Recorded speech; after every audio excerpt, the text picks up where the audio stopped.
USS Aylwin was a Farragut-class destroyer and the third ship of the United States Navy to be named for Lieutenant John Cushing Aylwin. Aylwin was laid down on 23 September 1933 by the Philadelphia Navy Yard, launched on 10 July 1934, sponsored by Miss Elizabeth M. Farley, the 11-year-old daughter of Postmaster General James Farley, and commissioned on 1 March 1935, with Commander Clarence Gilbranson in command, 1935 to 1941. Following builders' trials late in March, and fitting out, the destroyer shifted to the Naval Torpedo Station, Newport, Rhode Island, to load 8 torpedo warheads.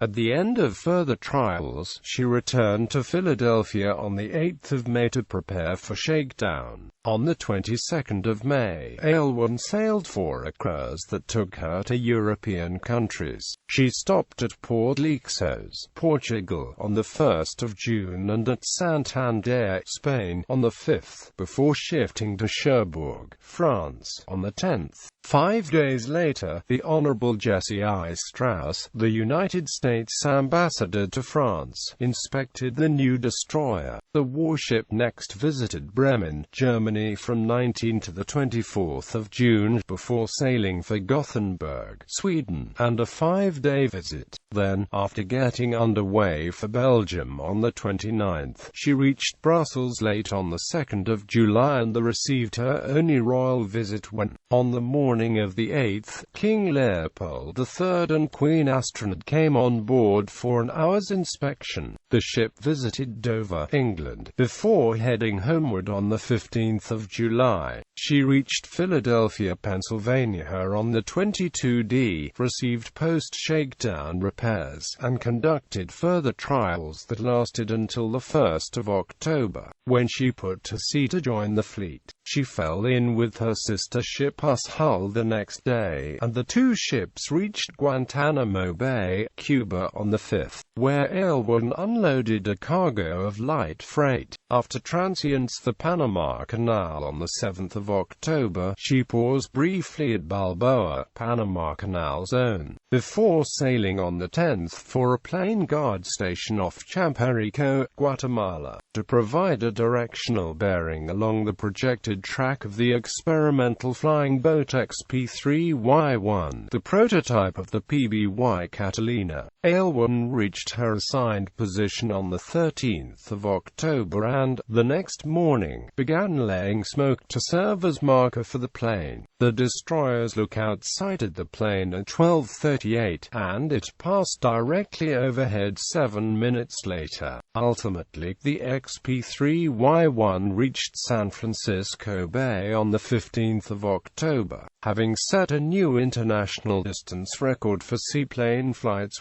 3,281.402 statute miles. The destroyer rejoined Hull the next day, and the two ships steamed into San Diego, California harbor on the 19th. After a visit to Stockton, California, from 26 to the 29th of October, Aylwin began her peacetime duty with the fleet, operating off the coast of Southern California in flotilla tactics, torpedo attacks, short-range battle practices, and sound training runs with the submarines USS Nautilus and USS Cuttlefish. On the 10th of February 1936, Aylwin departed San Diego and entered the Mare Island Navy Yard on the following day for repairs and alterations. She ran her post-repair trials on the 3rd of April. Following brief operations off Pyramid Cove, San Clemente Island, Aylwin sailed for the Canal Zone on the 27th of April to participate in Fleet Problem 17, a 5-phased evolution. The problem pitted the battle force against a submarine-augmented scouting force.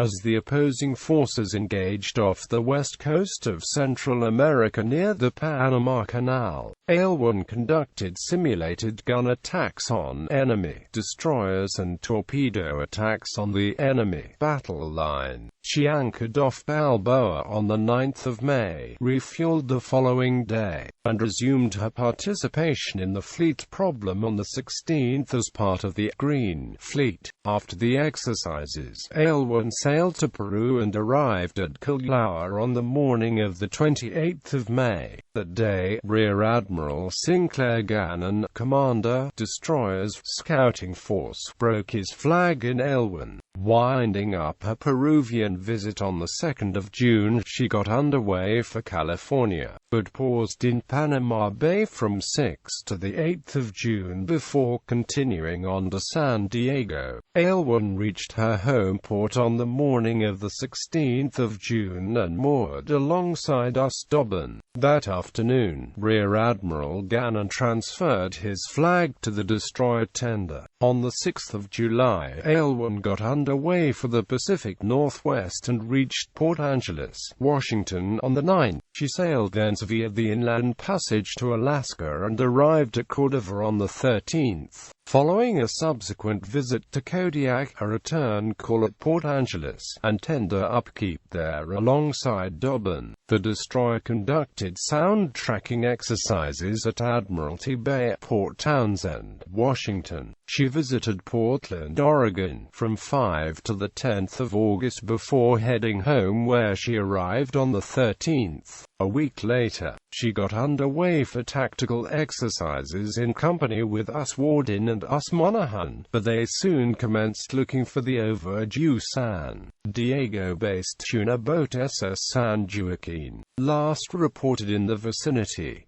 The Coast Guard cutter Taco joined the search on the 21st of August, and the cutter Aurora began the next day. On the 23rd, Aylwin and the other ships, sailing in a scouting line, searched for the overdue full-rigged ship Pacific Queen. Although they did not find either vessel, it seems that neither was lost, since both appeared on merchant vessel registers for some years thereafter. In fact, the latter, bearing her original name, Balclutha, serves as a floating museum berthed in San Francisco, California. Aylwin operated in the Southern California area until sailing on the 16th of April 1937 for the Hawaiian Islands to participate in Fleet Problem 18. Forming up with the Hilo detachment on the 21st, Aylwin conducted a mock bombardment of Hilo, Hawaii before deploying to screen US Houston and US Ranger as they covered a simulated landing. Parting into Pearl Harbor on the 25th of April, Aylwin got underway on the 4th of May as part of the White Force,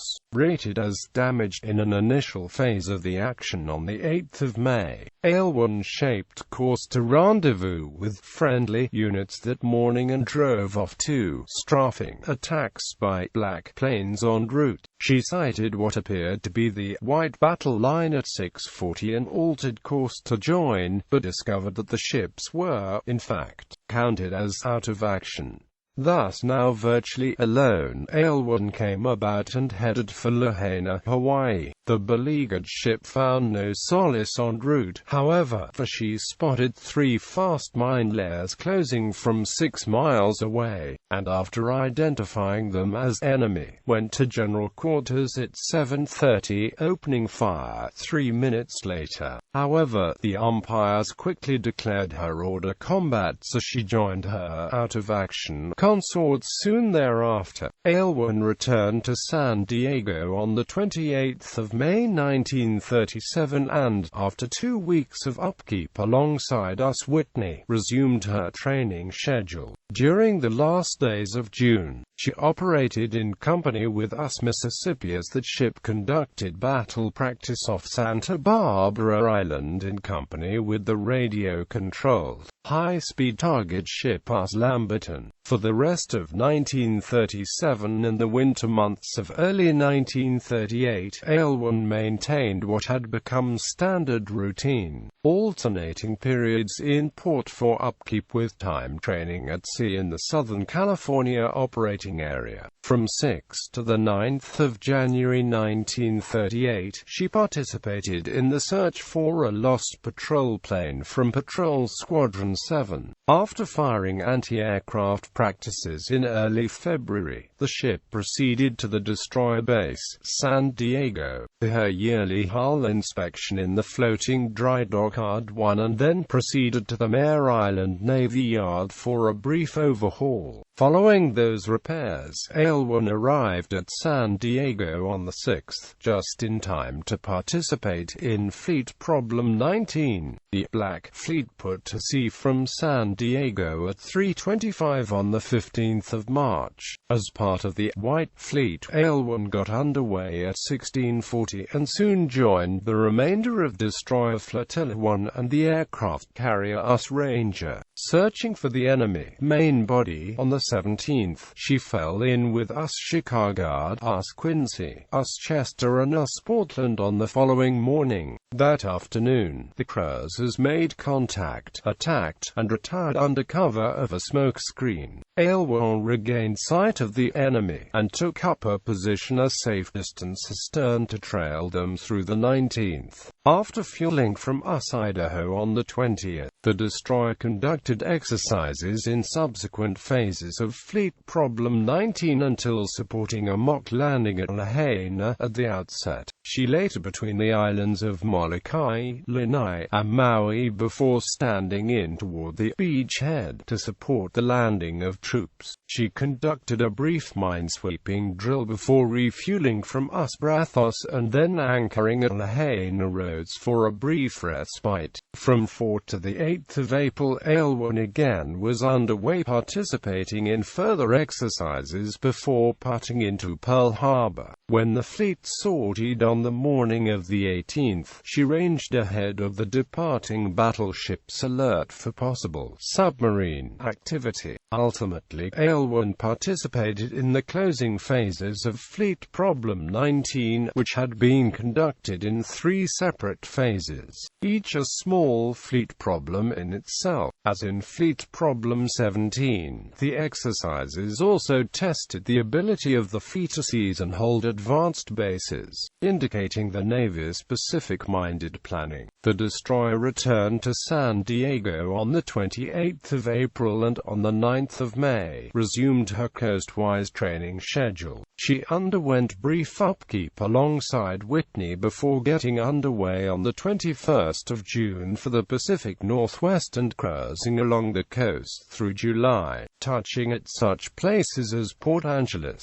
Washington, Ketchikan, Territory of Alaska, Humpback Bay, Wrangell Narrows, Taku Inlet, Yakutat Bay, Sitka, Seattle, and finally, Portland, Oregon. She returned via San Francisco to San Diego in mid-August, underwent tender upkeep alongside Whitney, and conducted training off the Southern California coast before getting underway on the 26th of September for Hawaii. Reaching Pearl Harbor on the 2nd of October, Aylwin underwent repairs and alterations through November. She arrived back at San Diego on the 12th of December and conducted training exercises off the South Coronados Island of Mexico before ending the year 1938. Berthed in a destroyer nest in San Diego Harbor. 4 days into 1939, Aylwin got underway for Panama and reached Balboa on the 13th of January. After transients the Panama Canal the next day, she operated out of Gonaives, Haiti, Guantanamo Bay, Cuba, and Port-au-Prince, Haiti, before getting underway on the 13th for her initial station during Fleet Problem XX.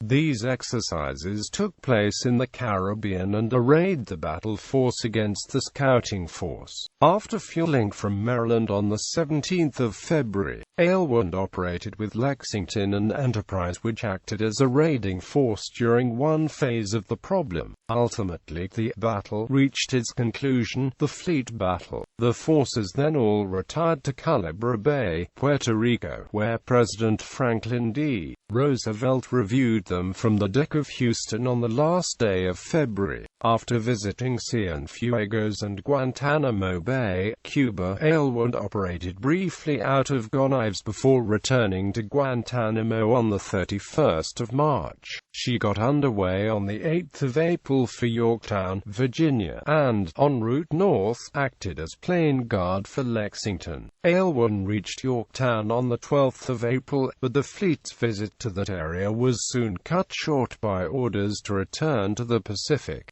Underway at 4:04 on the 20th of April, Aylwin took station with the rest of her division around the carriers. She planner-guarded for US Yorktown en route to Panama, transited the canal on the 29th of April, and, after tarrying briefly at Balboa, got underway for San Diego on the 2nd of May, reaching her home port on the 12th. The destroyer operated off Southern California before entering the Mare Island Navy Yard on the 18th of June for repairs and alterations lasting until 8 October. She got underway on the morning of the 11th of October, bound once more for Hawaii. The Navy formed a Hawaiian detachment under Vice Admiral Adolphus Andros and based it at Pearl Harbor, a step foreshadowing the basing of the entire fleet there the following spring. Aylwin arrived at Pearl Harbor on the 18th of October 1939, and over the next few months,